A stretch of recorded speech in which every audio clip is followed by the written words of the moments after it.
Telugu TV ప్రేక్షకులకు నమస్కారం. Power స్టార్గా ప్రేక్షకుల నిరాజనాలు అందుకుంటున్న పవన్ కళ్యాణ్ హీరోగా, ఏఆర్ రెహమాన్ సంగీత దర్శకత్వంలో, ఎస్జే సూర్య దర్శకత్వంలో సింగనమల రమేష్ నిర్మిస్తున్న కొమరం పులి చిత్రం యొక్క విశేషాల గురించి, ఆ సినిమా హిట్ అవుతుందా, ఫట్ అవుతుందా, మరి ఆ సినిమాలో నటించినటువంటి హీరో పవన్ కళ్యాణ్ గారి భవిష్యత్తు ఎలా ఉండబోతోంది, ఆయన సినిమాల్లోనే ఉంటారా, రాజకీయాల్లోకి మళ్ళీ ప్రవేశించే అవకాశం ఉందా, అలాగే ఏఆర్ రెహమాన్ ఆయన ఆస్కార్ అవార్డు విజేత, మళ్ళీ ఆస్కార్ అవార్డుని మళ్ళీ భారతదేశానికి సంపాదించగలరా, ఆయన భవిష్యత్తు ఎలా ఉండబోతుంది, అలాగే ఆ సినిమాకి దర్శకత్వం వహించినటువంటి ఎస్జే సూర్య భవిష్యత్తు గురించి కూడా మనకు తెలియజేయడానికి మన స్టూడియోకి ఆస్ట్రో సైకాలజిస్ట్ శ్రీ నాగనాథ్ గారు విచ్చేశారు. వారిని అడిగి ఈ చిత్రం యొక్క విశేషాలని, ఈ త్రిమూర్తులైన దగ్గర ఈ ముగ్గురు యొక్క జీవిత విశేషాలని, భవిష్యత్తు గురించి మనం ఇప్పుడు తెలుసుకోబోతున్నాం. నమస్కారం సార్ నాగనాథ్ గారు, welcome to our studio sir. Welcome. మన పవర్ స్టార్ పవన్ కళ్యాణ్ గారి సినిమా త్వరలో రిలీజ్ కాబోతుందండి, కొమరం పులి. ఈ సినిమా మీద ప్రేక్షకుల్లో భారీ అంచనాలు ఉన్నాయి. మరి వాటన్నిటినీ రీచ్ అయ్యే విధంగా ఆ సినిమా ఉంటుందా? మరి ఆ సినిమా సంగీతం ఇప్పటికే రిలీజ్ అయింది, విడుదలైంది. రెహమాన్ గారి సంగీత దర్శకత్వంలో వచ్చిన ఆడియో సూపర్ హిట్ అయింది. అలాగే ఆయన దర్శకత్వంలో ఎవరు ఎస్జే సూర్య పవన్ కళ్యాణ్ కాంబినేషన్లో గతంలో వచ్చిన ఖుషి అనే సినిమా సూపర్ హిట్ అయింది. మరి ఇవన్నీ క్రోడీకరించుకొని అన్వయించుకొని ఇప్పుడు వచ్చే రాబోయే సినిమా కొమరం పులి పరిస్థితి ఏమిటి, హిట్టా ఫట్టా, దాని గురించి, ప్లస్ అలాగే మన పవన్ కళ్యాణ్ గారి జాతకం గురించి కూడా, ఆయన మనస్తత్వం గురించి కూడా, అలాగే ఎస్జే సూర్య గారు రెహమాన్ గారి గురించి కూడా మీరు మా ప్రేక్షకులకు తెలియజేస్తారని ఆశిస్తున్నాను. పవన్ కళ్యాణ్ జాతక రీత్యా చూసినట్టయితే ఆయన మకర రాశిలో పుట్టారు. అయితే మకర రాశిలో కూడా అతనికి ఒక ప్లస్ పాయింట్ ఏంటంటే చంద్రుడు కుజుడితో కలిసిన అనమాట. మకర రాశిలో కుజుడు ఉచ్చ స్థానంలో ఉంటాడు. సో చంద్రలగ్నాథ్ ఏంటంటే ఇతనికి చంద్రుడు కుజుడితో కాంబినేషన్ ఉండడం అన్నది ఏంటంటే వీళ్ళు పైకి ఎంతో సున్నితంగా, సాఫ్ట్గా, ఆలోచనలో కానీ వాళ్ళ ప్రవర్తనలో కానీ ఎదుటివారి మనోభావాలను ఎప్పుడు కూడా కించపరచడం కానీ, వాళ్ళ అనవసరమైనటువంటి విషయాలు తలదూర్చడం, అనవసరంగా వాళ్ళని విమర్శించడం, ఇలాంటి లక్షణాలకి అతీతంగా ఉండేటువంటి మనస్తత్వం కలిగి ఉంటారు ఈ చంద్రలగ్నాథ్ ఇలా ఈ గ్రహస్థితి కలిగిన వాళ్ళు. అయితే వీళ్ళకి ఎవరన్నా వీళ్ళని బాగా ప్రవోక్ చేసినా, వీళ్ళని సాధ్యమైనంత వరకు వీళ్ళు చాలా సాఫ్ట్గా, సెన్సిటివ్గా ఉండేవాళ్ళు.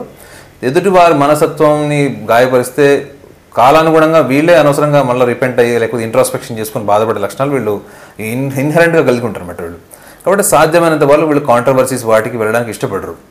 కాకపోతే వీళ్ళ మనస్సుకి కనుక ఎవరైనా దగ్గరైనా, వీళ్ళకి నచ్చినట్లు ఎవరైనా ఉన్నా, వీళ్ళని ఎవరైనా ఇన్స్పైర్ చేసినా, కేవలం వీళ్ళ దగ్గర ఉండి వీళ్ళకి నచ్చినట్లు ఉండాల్సిన అవసరం లేదు. వీళ్ళకి అవతల వాళ్ళు ఏదైనా టాలెంట్, ముఖ్యంగా ఇన్నోవేషన్ ఎక్కువగా ఇష్టపడతారు పవన్ కళ్యాణ్. క్రియేటివిటీ కన్నా ఇన్నోవేటివ్నెస్ని ఎక్కువగా ఆయన యాక్సెప్ట్ చేస్తాడు. మీరు ఎస్జే సూర్య జాతక రీత్యా చూసినట్టు ఎస్జే సూర్యకి క్రియేటివిటీ కన్నా ప్యాషన్ అండ్ ఇన్నోవేషన్ ఎక్కువ కనపడుతుంది ఆయన థింకింగ్లో అనమాట. ఆయన జాతక రీత్యా ఆయన మనస్తత్వాన్ని చూసినట్టయితే. సో ఈ యొక్క కాంబినేషన్ ఆఫ్ పవన్ కళ్యాణ్ మనస్తత్వమును ఎస్జే సూర్య మనస్తత్వం రెండింటి మన జాతక రీత్యా పరిశీలించినట్టయితే SJ Surya is very down to earth person. అంటే మనం జనరల్గా ఫిలిం ఇండస్ట్రీలో ఆ స్థాయి సక్సెస్ సాధించిన వాళ్ళకి కొంత ఆర్భాటము, కాస్త అహంకారము, కాస్త ప్రవర్తనలో, మాటల్లో ఎక్కడొకటి తెలుస్తుంది. కానీ ఏంటంటే అతనిలో ఉన్నటువంటి ఒక లక్షణం ఏంటంటే ఒక డౌన్ టు ఎర్త్, అంటే చాలా సింప్లిసిటీ అతని ప్రవర్తనలో, అతని మాటల్లో కనపడుతుంది. రెండోది ఏంటంటే అతను ప్యాషనేట్ పర్సన్ కూడా చెప్పాను కదా. ఈ ప్యాషనేట్ పర్సన్స్ ఎప్పుడు కూడా ఏదో కొత్తదనానికి ఎప్పుడు ఉరుతలవుతారు అనమాట. వీళ్ళు ఏదో జరిగిపోయిన దానికన్నా లేకపోతే కొత్తదనానికి దూరంగా ఉండే ఆలోచనలకు ఎప్పుడు వీళ్ళు ఇష్టపడరు. వీళ్ళ మనస్తత్వానికి వీళ్ళిద్దరి మధ్యలో కెమిస్ట్రీ బాగున్నవడము, లేకపోతే వీళ్ళిద్దరిలో ఒకరికొకరు కాంబినేషన్ సెట్ అవ్వడం అన్నది కూడా చాలా డీప్ ఎమోషనల్ రిలేషన్ వీళ్ళిద్దరి మధ్యలో వ్యక్తిగతంగా కూడా ఉండొచ్చు. కేవలం వృత్తిపరంగా కాకుండా వ్యక్తిగతంగా కూడా వీళ్ళిద్దరు మనోభావాలు కలిసి ఉండొచ్చు. ఇక మీరు ఏఆర్ రెహమాన్ గురించి కూడా అడిగారు. ఏఆర్ రెహమాన్ గారు జాతక రీత్యా చూసినట్టయితే AR Rahman is imaginative, is highly imaginative. అంటే మనకి ప్రపంచ దేశాల్లో సక్సెస్ రేట్ చూసిన వాళ్ళైతే మనకు 2 కేటగిరీస్ ఉంటారు అనమాట. ఒకటి కళ్ళతో చూసేది నమ్మేవాళ్ళొకళ్ళు, ఊహించింది నమ్మేవాళ్ళొకళ్ళు. మెజారిటీ ఆఫ్ ద పాపులేషన్లో ఒక 10% ఉంటారట వరల్డ్ పాపులేషన్లో. ఊహించింది నమ్మేవాడు గొప్పవాడు, చూసింది నమ్మేవాడు కంటే ఒక సేయింగ్ ఉందన్నమాట. AR Rahman belongs to that category. AR Rahman తను ఊహించిన దాన్ని తనకు మ్యూజిక్ పరంగా తన భావాన్ని ఎక్స్ప్రెస్ చేయడంలో ఆ లెవెల్ ఆఫ్ ఇమాజినేషన్ పవర్ ఉంది. కాబట్టి ఆయన ఆస్కార్ అవార్డు స్థాయికి కూడా వెళ్ళి ఆస్కార్ అవార్డుని కూడా సాధించుకోగల గొప్పతనాన్ని మన భారతదేశానికి ఇచ్చారు ఆయన. అయితే ఈ ముగ్గురి కాంబినేషన్లో నాకు అనిపించింది ఏంటంటే ఈసారి వాళ్ళు మ్యూజిక్కి ఎక్కువగా ప్రాధాన్యత ఇచ్చారు. అంటే ఏంటంటే శుక్రుడు ఆధిపతి ఉన్నాడు మ్యూజిక్కి, కళలకి. గ్రహస్థితి ప్రకారం చూస్తే శుక్రుడు ఆధిపతి. శుక్రుడి యొక్క ఆధిపత్యాన్ని చూస్తే అయితే వీళ్ళ ముగ్గురు జాతకంలో శుక్రుడి యొక్క స్థానం చాలా పవర్ఫుల్గా ఉండడం అన్నది చాలా యూనిక్ పాయింట్. శుక్రుడి యొక్క స్థానం కాబట్టి ఈ 3 కాంబినేషన్లో చూసి మనం చంద్రుడి యొక్క ప్రభావాన్ని కూడా చూసినట్టయితే ఈ సినిమా డెఫినెట్గా ఒక సెన్సేషనల్ మూవీ అవుతుంది. అయితే కమర్షియల్గా చాలా హిట్ అవుతుంది. ఇది సక్సెస్ సాధిస్తుందా లేదా అన్నది సెకండ్ ఆస్పెక్ట్కి వస్తుంది ఇక్కడ. ఎందుకంటే కుజుడి యొక్క స్థానము చంద్రుడి యొక్క స్థానం ఈయన జాతకరీత్యా ఇప్పుడు అంతర్దశాకాలంలో కూడా బాగుంది. కాబట్టి ఏంటంటే ఇతను ఒక సెన్సేషనల్ మూవీ అవుతుంది ఇది డెఫినెట్గా. అంటే హిట్ అవుతుంది, 100 days నడిస్తే హిట్, ఇక్కడ 200 days నడిస్తే సిల్వర్ జూబ్లీ అనుకుంటారు కదా, అట్లా కాకుండా ఈ సినిమా మాత్రం ఒక సెన్సేషనల్ ఇన్నోవేటివ్, అంటే పవన్ కళ్యాణ్కి మళ్ళీ ఇంకొక ట్రెండ్ సెట్టింగ్ లాంటి సినిమా అవుతుంది. సో ఆ విషయంలో మాత్రం వీళ్ళ కాంబినేషన్ మాత్రం ఎక్సలెంట్ ఉంటుంది. అంటే ఇప్పుడు చిన్న కాంట్రవర్సీ కూడా ఉందండి ఈ కొమరం పులి సినిమా మీద. విషయం ఏంటంటే కొమరం అనే పదం మా తెలంగాణకి సంబంధించింది. సో ఆ పదాన్ని తీసేయాలి, ఆ సినిమా పేరులోంచి తొలగించాలి, లేదంటే ఆ సినిమాని తెలంగాణలో ఆడనివ్వము అని సోదరులు, తెలంగాణ సోదరులు చిన్న అల్టిమేటం ఇచ్చినట్టు కనపడుతుంది. మరి దాని గురించి మనం ఎలా, అదేమన్నా ఆటంకం కలిగిస్తుందా ఈ సినిమా విడుదలకి?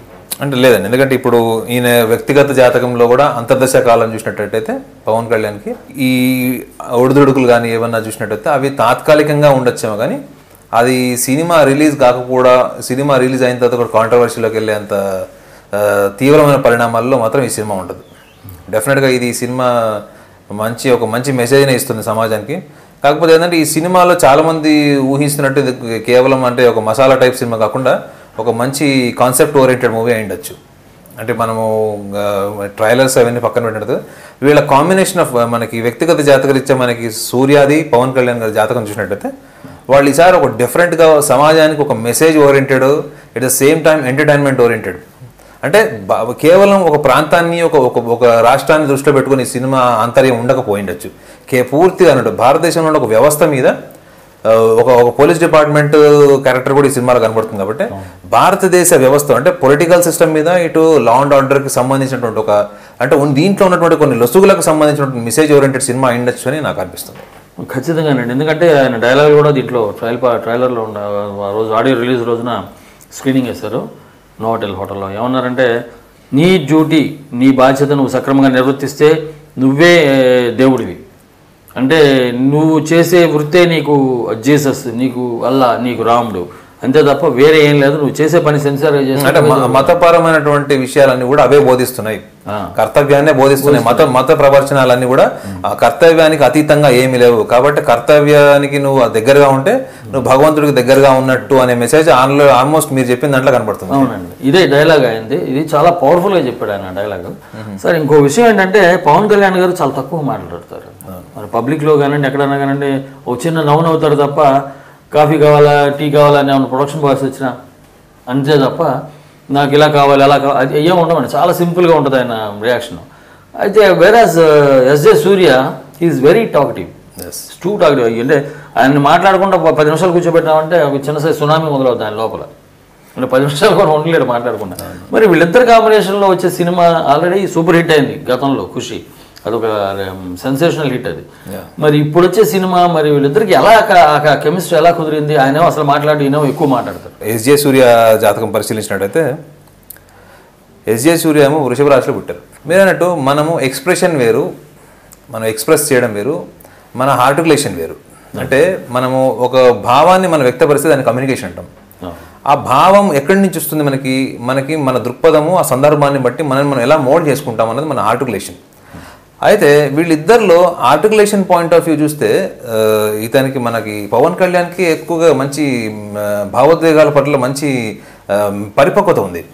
నో డౌట్ మీరు అన్నట్టు ఎస్జే సూర్య ఎక్స్ప్రెసివ్ పర్సనాలిటీ ఉండొచ్చు, మంచి రీజనింగ్ ఉండొచ్చు. కానీ ఆ రీజనింగ్కి ఎక్స్ప్రెషన్కి వెనక ఉన్నటువంటి ఆ పరిపక్వత ఏదో ఉందో, ఒక దృక్పథాన్ని దాన్ని కంప్లీట్గా మోల్డ్ చేసి దానికంటూ ఒక పిక్చరైజేషన్ తీసుకురావడంలో మాత్రము వీళ్ళిద్దరి జాతకాల్లో కాంబినేషన్ ఎలా సెట్ అయినాడు. మకర రాశికి వృషభ రాశికి బేసికల్గా ఆస్ట్రాలజికల్ కూడా ఏంటంటే మ్యాట్రిమోనియల్ సైడ్ కూడా మంచి కాంబినేషన్ అని చెప్తారనమాట. ఈ 2 రాశులు పుట్టిన వాళ్ళు పెళ్లి చేసుకుంటే వాళ్ళ వైవాహిక జీవితంలో అనవసరమైన ఇబ్బందులు ఉండవని చెప్తారనమాట. వీళ్ళిద్దరు కాన్సెప్ట్ ఓరియంటెడ్ అనమాట. వీళ్ళిద్దరు ఈ రాశుల్లో పుట్టిన వాళ్ళు కాన్సెప్ట్ ఓరియంటెడ్ పోతారు. ఎప్పుడు ఇండివిజువల్గా ఆలోచించారు. ఒక కాన్సెప్ట్ తీసుకొని ఆ కాన్సెప్ట్ని టోటల్గా సెంటర్ చేస్తారు వాళ్ళు. ఆ కాన్సెప్ట్ సెంటర్ ఓరియంటేషన్లో ఇద్దరు రాశులు చాలా బలంగా పనిచేస్తాయి.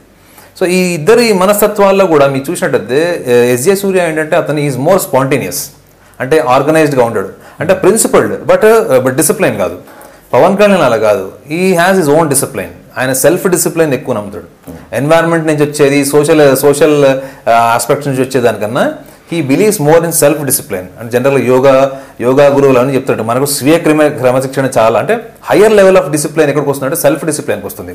మనకి గురువులు చెప్పొచ్చు, లేకపోతే మనకి విద్యా సంస్థలు ఎక్కడి నుంచైనా మనకి ఒక డిసిప్లైన్ మనం నేర్చుకోవచ్చు. But when it comes to application the self discipline is always higher and comprehensive. ఈ రెండిటికి సంబంధించినటువంటి విషయాల్లో మాత్రం ఇద్దరికి బలమైన క్రమశిక్షణ కలిగిన వాళ్ళు వీళ్ళిద్దరు. సో వీటువంటి వాళ్ళు ఏదైనా ఒక సినిమా తీస్తున్నప్పుడు కూడా ఏంటంటే ఎన్నో విషయాలను దృష్టిలో పెట్టుకుంటారు. ఏఆర్ రెహమాన్ గారి విషయానికి వస్తే కూడా ఆయన కూడా ఎక్కువ మాట్లాడరు. ఆయన ఈజ్ హైలీ ఇంట్రోవర్ట్.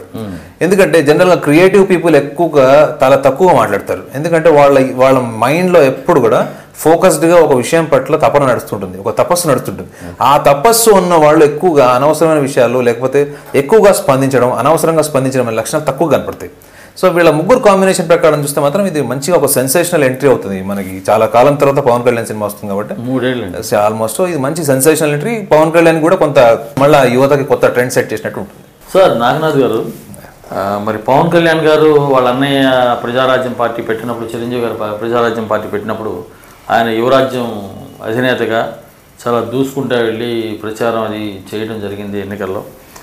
ఆ తర్వాత ఆయన కామన్ మ్యాన్ ప్రొడక్షన్ సెల్ అని ఒకటి పెట్టారు. అదొకటి స్టార్ట్ చేసి ఏదో కొంత ఈయన ఒక అమౌంట్, 1 కోటి రూపాయలు ఎంతో అమౌంట్ వేసి డొనేట్ చేసి ఏదో ఒకటి పెట్టారు. ఇట్లా ఆయనకి ప్రజల కోసం ఏదైనా చేయాలన్న తపన అది మంచిగా కనపడింది. మరి all of a sudden Prajarajyam party ప్రజల్లో వీళ్ళు అంటే ఆయన ఊహించిన రేంజ్లో రాకపోవడం వలన, మరి లేదంటే రిజల్ట్స్ వాళ్ళకి అనుకూలంగా లేకపోవడం వలన, మరి ఎందుకో తెలియదు, సడన్గా he is away from the politics. Prajarajyam పార్టీకి దాదాపు దూరంగా జరిగిన పరిస్థితి కనపడుతుంది. అంటే అసలు కొన్నాళ్ళు హైదరాబాద్లోనే లేరు, పోన అత్తగారింటికి వెళ్ళిపోయి అక్కడ కొన్నాళ్ళు సెటిల్ అయిపోయారు. అక్కడి నుంచి ఇక్కడికి వచ్చి కొమరంపులి షూటింగ్లో పాల్గొంటున్నారు అనే విషయం కూడా మనం వినపడింది. సో మరి వీటన్నిటినీ మనం అన్వయించుకుంటూ పోతే ఆయన భవిష్యత్తు ఎలా ఉండబోతోంది, సినిమాల్లో ఎంతవరకు ఇంకా ఎంతకాలం ఉంటారు, మరి ఆ తర్వాత రాజకీయాలకు వచ్చే అవకాశం ఏమైనా ఉందా, అంటే భవిష్యత్తులో ఆయన ఏం చేయబోతున్నారు, ఎటువంటి స్థానాన్ని పొందబోతున్నారు, ఆయన అభిమానులకి మరి మా అందరికీ కూడా చాలా కుతూహలంగా ఉంది తెలుసుకోవడానికి. మరి మీరు ఆ వివరాలు తెలియజేస్తే. పవన్ కళ్యాణ్ మనస్తత్వ రీత్యా దూరదృష్టి కలిగిన వ్యక్తి కాదు.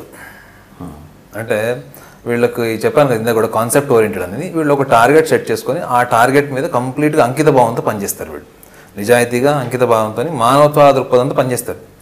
అయితే వీళ్ళకి భారతదేశంలో అటువంటి మనస్తత్వం ఉన్న వాళ్ళు, ముఖ్యంగా రాజకీయాల్లోకి వచ్చి సక్సెస్ అయిన వాళ్ళ అంశాలు తక్కువగా. ఎందుకంటే భారతదేశ రాజకీయాల్లో ఉండాల్సినటువంటి మనస్తత్వానికి డెఫినెట్గా అతీతంగా ఉన్నవాళ్ళు వీళ్ళంతా. సున్నితంగా, రెండోది సమాజ పరిస్థితుల్ని దృష్టిలో పెట్టుకొని ప్రణాళికాబద్ధంగా ముందుకెళ్ళి వెళ్ళడంలో వీళ్ళు సక్సెస్ అవుతారేమో.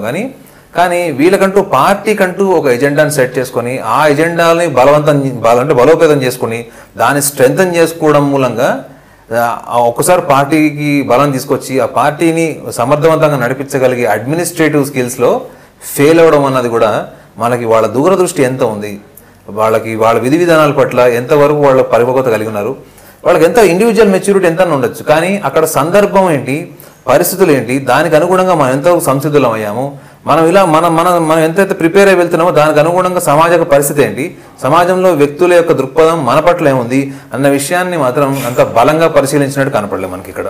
ఈవెన్ పవన్ కళ్యాణ్ అది ఆర్గనైజేషన్ స్టార్ట్ చేసినప్పుడు కూడా అతనికి ఒక స్పష్టమైన అవగాహన లేదు. అంటే భావోద్వేగాలని సమాజానికి ఏదైనా చేయాలి, సమాజంలో ముఖ్యంగా ఈ స్కూల్ పిల్లల విషయాల్లో కానీ, అనాథ పిల్లలు, లేకపోతే సమాజంలో అణగజారిపడినటువంటి పిల్లలు, పేద అలాంటి వాళ్ళకంటూ అంటే అతను ఎంత సున్నితమైన మనస్తత్వం ఉందో మనకు తెలుస్తుంది అనమాట. భారతదేశంలో సున్నితమైన మనస్తత్వం ఉన్న వాళ్ళని మీరు చరిత్ర చూడండి, తెలివిగల వాళ్ళు లేకపోతే నాయకత్వ లక్షణాలు ఉన్నవాళ్ళు వాడుకొని వదిలేసిన అంశాలు ఎక్కువగా ఉంటాయి ఎదుటివారి భావోద్వేగాల్ని.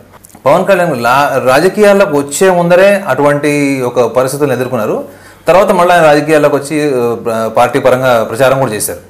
కానీ ఈ రెండు అంశాల్లో పరిపక్వత ఎక్కడంటే ముఖ్యంగా పార్టీకి వాళ్ళకి అనుకున్న స్పందన రానప్పుడు ఆయన అబ్రప్టెడ్గా పార్టీ నుంచి వెళ్ళిపోవడం, అంటే అనుభవంతో జీవితంలో ముందుకు వస్తారు వాళ్ళు, మనం కంప్లీట్గా అండర్ ఎస్టిమేట్ చేయలేము. ఒక దెబ్బ తగిలిన తర్వాత పూర్తిగా రాజకీయాలకు దూరం అయిపోయాడు పవన్ కళ్యాణ్. భవిష్యత్తులో మళ్ళీ నెక్స్ట్ ఎలక్షన్స్ టైంకి రాజకీయాల పరంగా ఏ రకంగా కూడా ఆయన దగ్గరకు వచ్చే అవకాశాలు లేవు. చాలా మటుకు వాదనలు వినిపిస్తున్నప్పుడు కూడా అతని అనుభవాన్ని దృష్టిలో పెట్టుకొని మళ్ళా దాన్ని బలంగా తీసుకొని దానికి తగ్గట్టుగా తను మానసికంగా ఈ సామాజికంగా కూడా తను సంసిద్ధులు చేసుకోవడానికి కూడా అతను మలుచుకునే ప్రయత్నంలో అతనికి ఆ మొండి పట్టుదల ఉంది. మీరు మన సినిమాలో కూడా రండి, ఫస్ట్ సినిమా తర్వాత ఆయన దగ్గరికి ఏ ప్రొడ్యూసర్ కూడా రాలేదని తనే ఒకసారి ఇంటర్వ్యూ చెప్పాడు. దాన్ని ఆయన ఎంత సీరియస్గా తీసుకున్న తర్వాత వాళ్ళ అన్నకు అంత గుర్తింపు ఉంది, వాళ్ళ అన్నకు అంత పేరుండి కూడా ఏ ప్రొడ్యూసర్ కూడా ఆయన రాలని చెప్పాడు. బట్ దాన్ని అక్కడితో వదిలేదు ఆయన. ఇప్పుడు అలా పవన్ కళ్యాణ్ కంటే ఒక ఇండిపెండెంట్ ఐడెంటిటీ ఉంది. కేవలం చిరంజీవి తమ్ముడన్న ఐడెంటిటీ ఫస్ట్ ఒక షాడో లాగా ఉన్నప్పటికి కూడా తనకంటూ వ్యక్తిగతంగా ఒక ఐడెంటిటీని సంపాదించుకోవడంలో ఈవెన్ వాళ్ళ బ్రదర్తో తన మార్కెట్లో ఎకనామికల్గా సినిమా పోటీకి అది అధిగమించడం కూడా కొన్ని మాత్రం ఉన్నాయి అంటే బ్యానర్ పరంగా. సో ఇవన్నీ ఏంటంటే ఒక మనిషి పైకి కనపడనివి, పైకి ఎక్స్ప్రెస్ చేయనివి, హావభావాలతో కానీ పదజాలంతో కానీ ఎక్స్ప్రెస్ చేయనటువంటి కొన్ని భావోద్వేగాలు బలంగా ఉన్నాయనడానికి ఒక ఎవిడెన్స్ ఇది. సో ఇవి డెఫినెట్గా అతనికి రాజకీయ భవిష్యత్తులో అతని కీలక పాత్ర మళ్ళీ వచ్చే రాజకీయ అంటే మనకి ఎలక్షన్స్ టైం కల్లా ఆయన తనకంటూ ఒక కొత్త ఆలోచనని సినిమాల ద్వారా కొంత తన ఈవెన్ ఇప్పుడు ఉన్నటువంటి ఇంటర్నెట్ బ్లాగ్స్ కావచ్చు, ఇవి ఏదో ఒక రంగా తనకంటూ ఒక ఆర్గనైజేషన్ స్టార్ట్ చేసి మళ్ళీ లైమ్ లైట్లోకి వచ్చి పార్టీ పరంగా కూడా సేవ చేసే లక్షణాలు జాతకంలో బలంగా ఉన్నాయి. అంటే 2014th ఇయర్లో వాళ్ళ అన్నయ్య గారు చిరంజీవి గారు పెట్టిన ప్రజారాజ్యం పార్టీకి ఈయన సహకరించి డెఫినెట్గా మళ్ళీ రాజకీయాల్లోకి వచ్చి దాన్ని తన వంతు కృషి చేసే అవకాశాలు సక్సెస్ కూడా అవుతారు. ఓ వెరీ గుడ్, గ్రేట్. నాగనాథ్ గారు, మన కొమరంపులి ఎలా ఉంటుంది ఏంటి, పవన్ కళ్యాణ్ గారి భవిష్యత్తు ఎలా ఉంటుందో తెలుసుకున్నాం. అయితే ఆ సినిమాకి సంగీతాన్ని అందించినటువంటి ఏఆర్ రెహమాన్ ఆయన ఇప్పటికే ఒక చక్కగా ఆస్కార్ అవార్డు సంపాదించి పెట్టారు. అయితే చిన్న అపశృతి ఏంటంటే ఆయన కామన్వెల్త్ గేమ్స్కి మ్యూజిక్ కంపోజ్ చేస్తే ఆ థీమ్ సాంగ్ నచ్చలేదు, సరిగా కంపోజ్ చేయలేదని ఒక నింద కూడా పడ్డారు. దాన్ని ఏదో మార్చమని కూడా పెద్దలు అడిగినట్టుగా వినపడింది. సో మరి ఆయన భవిష్యత్తు ఎలా ఉండబోతుంది? ఇప్పుడు రెండు విషయాలు, మనకి మ్యూజిక్ కంపోజ్ చేశారు అన్నప్పుడు జనరల్గా కామన్వెల్త్ అంటే మన అది దేశ భక్తికి సంబంధించినటువంటి ఆల్మోస్ట్ అది ఒక నేషనల్ యాంథమ్ లాంటి హై ఎక్స్పెక్టేషన్స్ ఉంటాయి ఆ సాంగ్ మీద. రెండోది ఏఆర్ రెహమాన్ లాంటి మ్యూజిక్ డైరెక్టర్ సాంగ్ కంపోజ్ చేశాడంటే దాని నుంచి జనాల ఎక్స్పెక్టేషన్స్ కూడా హై ఉంటాయి. జనరల్గా మన దగ్గర సూపర్ స్టార్ సినిమా అంటే ఆ ఎక్స్పెక్టేషన్స్ ఎట్లా హై ఉంటాయో, సో ఏఆర్ రెహమాన్ నుంచి కూడా అలాంటి హై ఎక్స్పెక్టేషన్స్ ఉండొచ్చు. బట్ మనం ఇందాక అనుకున్నట్టు కూడా ఫోకస్డ్గా పనిచేసేవాళ్ళు వాళ్ళకంటూ వాళ్ళ ఇమాజినేషన్లో వాళ్ళకి ఎటువంటి థీమ్ నచ్చుతుంది అన్న విషయాన్ని మన ప్రజలకు అందించాలనుకున్నప్పుడు దాంట్లో మళ్ళీ ఆ సంస్థకు సంబంధించిన వాళ్ళ మధ్యవర్తులైనా దాన్ని క్రిటిసైజ్ చేసే లేదా దాన్ని ఇంకా మాడిఫై చేయమనే అధికారం ఉంటుంది వాళ్ళకు కూడా. అంటే దాన్ని కంప్లీట్గా వాళ్ళు కంపోజ్ చేసి దాన్ని మీడియా ద్వారా కానీ ఆడియో ద్వారా కానీ ఎక్కడ కూడా పబ్లిష్ చేయలేదు కాబట్టి సో ఏం చేసినా మాడిఫికేషన్స్ బిఫోర్ ఉండొచ్చు. కాకపోతే ఇక్కడ ఇంకో విషయాన్ని కూడా దృష్టిలో పెట్టుకోవాలి. ఏంటంటే ఒక మ్యూజిక్ డైరెక్టర్ దాన్ని కంపోజ్ చేసినప్పుడు తన భావోద్వేగాల్ని కూడా ఆ దేశము ఆ రంగానికి ఆ క్రీడా రంగానికి సంబంధించిన ఎంతో అంత కంప్లీట్గా మిళితం చేస్తారు. సో దాన్ని ఫస్ట్ స్టేజ్ వచ్చినప్పుడే దాని ఒరిజినాలిటీ అది బాగుంటుంది. సెకండ్ స్టేజ్కి వచ్చేటప్పుడు ఏంటంటే ఏఆర్ రెహమాన్ లాగా మళ్ళీ కొంచెం రిమిక్స్ వర్షన్ లాగానో లేకపోతే ఒక మంచి ఎంటర్టైన్మెంట్ ఓరియంటెడ్ సాంగ్ లాగా దాన్ని వినాలి అనే దృక్పథంతో చూస్తే మాత్రం అది మళ్ళీ కొంచెం మన భవిష్యత్తులో ఆ సాంగ్ నెక్స్ట్ సాంగ్ కంపోజిషన్ వచ్చే వరకు మనం ఎదురు చూడాల్సి వస్తుంది. బట్ జనరల్గా ఏంటంటే క్రియేటివ్ ఫీల్డ్లో ఉన్న వాళ్ళకి ఫ్రీడమ్ ఇవ్వాలి first of all according to my thinking. AR Rahman garu కూడా భవిష్యత్తులో మళ్ళీ ఇటువంటి ఆస్కార్ అవార్డ్స్ సంపాదించే గొప్ప జాతకం అంటుంది. ఎందుకంటే అతను గజకేసరి యోగం ఉందన్నమాట. గురువు చంద్రుడు ఇద్దరు మిథున రాశిలో కలిసినారనమాట. ఈ యోగం చాలా తక్కువ మంది కూడా సచిన్ టెండూల్కర్ లాంటి వాడికి కూడా ఉందన్నమాట. సో ఇటువంటి యోగం కలిగిన వాళ్ళు చాలామంది ఏంటంటే జీవితంలో చాలా మంది లాగా సక్సెస్ మీద ఫోకస్ కారు, వీళ్ళు అచీవ్మెంట్స్ మీద ఫోకస్ అవుతారు. అచీవ్మెంట్స్ మనకి లైఫ్లో ఒకటో రెండో ఉంటాయి. సో ఇటువంటి అచీవ్మెంట్స్ ఓరియంటెడ్ హరోస్కోప్ ఇతనికి ఇందాక కూడా చెప్పాడు. పవన్ కళ్యాణ్కి కుజుడు వచ్చే స్థానంలో ఉన్నాడు, ఏఆర్ రెహమాన్కి కూడా కుజుడు వచ్చే స్థానంలో మకర రాశిలో ఉన్నాడు. సో వీళ్ళు ఏదన్నా డెఫినెట్గా లైఫ్లో ఎంత పీస్ఫుల్గా ఉంటారో అంత ఎట్ ద సేమ్ టైం వాళ్ళు సందర్భం వచ్చినప్పుడు కూడా అంత పీక్ స్టేజ్కి వెళ్ళి వాళ్ళ యొక్క పర్ఫార్మెన్స్ని ప్రూవ్ చేసుకోవడంలో కూడా వాళ్ళు హైలీ ఎనర్జెటిక్ ఉంటారు వాళ్ళు. వాటిని మనం ముందుగానే యాంటిసిపేట్ చేసి చెప్పడం అన్న దానికన్నా కాలానుగుణంగా వచ్చేటటువంటి రెహమాన్ అకౌంట్లో వచ్చేటువంటి కొన్ని రివార్డ్స్లో చూస్తే మాత్రం world's one of the best music డైరెక్టర్స్లో ఉండే లక్షణాలు ఇతర జాతకంలో బలంగా ఉన్నాయి. గ్రేట్, చాలా గ్రేట్ అండి, మంచి విషయం చెప్పారు.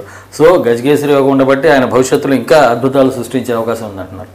సో వీళ్ళిద్దరు అంటే ఒక సంగీత దర్శకుడు, అద్భుతమైన సంగీత దర్శకుడు, ఒక అద్భుతమైన నటుడు పవన్ కళ్యాణ్ గారు, ఎనర్జెటిక్ అండ్ పవర్ స్టార్, వీళ్ళిద్దరినీ అదుపు చేస్తూ తనకు కావాల్సిన విషయాన్ని రాబట్టుకునే క్రమంలో ఎస్జే సూర్య పరిస్థితి ఏంటి దర్శకుడిగా, ఆయన భవిష్యత్తు ఎలా ఉండబోతుంది? ఈ సినిమా పరంగానే కాకుండా భవిష్యత్తులో కూడా ఆయన ఎలా ఎదగబోతున్నారు ఏంటి అనేది. అతను ఎక్కువగా మనసుతో ఆలోచించే లక్షణాలు ఎక్కువగా ఉంది జాతకంలో.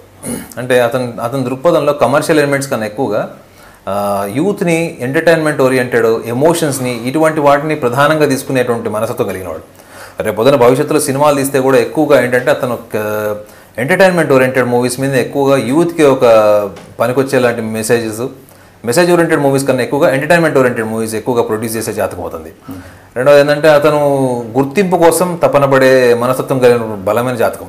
కానీ ఆ గుర్తింపు సాధించుకోవడంలో తనకు ఉన్నటువంటి ఆ ఇన్నోవేటివ్ థాట్స్ని అప్పుడు కాలమాన పరిస్థితులకి జనాలకి దగ్గరగా ఉండేటువంటి ఎమోషన్స్ ఫోకస్ చేయడంలో మాత్రం ఈజ్ అల్టిమేట్. సో కాబట్టి ఇతని భవిష్యత్తు కూడా ఒక ప్రొడ్యూసర్గా ఒక డైరెక్టర్గా కూడా బాగుంటుంది. రెండోది ఈ సినిమా పరంగా కూడా అతనికి మంచి పేరు తెస్తుంది. ఈ సినిమాలో అతని ఇన్నోవేషన్ అనేది చాలా డిఫరెంట్గా ఉంటుందని నేను ఎక్స్పెక్ట్ చేస్తున్నాను. అంటే ఇతను ఒక ట్రెండ్ సెట్టర్ లాగా కూడా, ఎందుకంటే ఖుషి కూడా ఒక ట్రెండ్ సెట్ మూవీ అయింది ఒక టైంలో 100%. సో ఇప్పుడు అటువంటి ట్రెండ్ సెట్టింగ్ మేబీ ఈసారి టెక్నికల్ సైడ్ ఎక్కువగా స్ట్రాంగ్గా ఉండొచ్చు. టెక్నికల్ ఎందుకంటే బుధుడు కూడా ఈ అంతర్దశలో అతన్ని బాగా ప్రభావితం చేస్తున్నాడు కాబట్టి టెక్నికల్గా కూడా ఈ సినిమా కేవలం భావోద్వేగాల పరంగానే కాకుండా టెక్నికల్గా ఆస్పెక్ట్స్లో కూడా ఇది సోషల్ ఆస్పెక్ట్స్లో కూడా బలంగా ముద్ర వేసే అవకాశం, సాంకేతిక పరంగా సామాజిక పరంగా కూడా ఈ సినిమా బాగా పేరు ప్రేక్షకుల్లో దూసుకెళ్ళిపోతుంది అంటారు. డెఫినెట్గా వస్తుంది. Thank you sir. Shri Kanakaratna movies పతాకంపై పవర్ స్టార్ పవన్ కళ్యాణ్ హీరోగా, ఏఆర్ రెహమాన్ సంగీత దర్శకత్వం వహించగా, ఎస్జే సూర్య దర్శకత్వంలో శ్రీ సింగనమల రమేష్ గారు నిర్మించిన కొమరపులి యొక్క విశేషాలను, ఆ చిత్రానికి దర్శకత్వం వహించిన ఎస్జే సూర్య, సంగీతాన్ని అందించిన రెహమాన్, అలాగే హీరో అయినటువంటి పవర్ స్టార్ పవన్ కళ్యాణ్, వీళ్ళ ముగ్గురి యొక్క జాతకాల గురించి, వారి మనస్తత్వాన్ని గురించి కూలంకషంగా విశ్లేషించి మనందరికీ తెలియజేసినటువంటి నాగనాథ్ గారికి ధన్యవాదాలు అర్పిస్తూ మళ్ళీ వచ్చే వారం మరో కొత్త అంశంతో మళ్ళీ మీ ముందుకు వస్తాం. అంతవరకు సెలవు. నమస్కారం.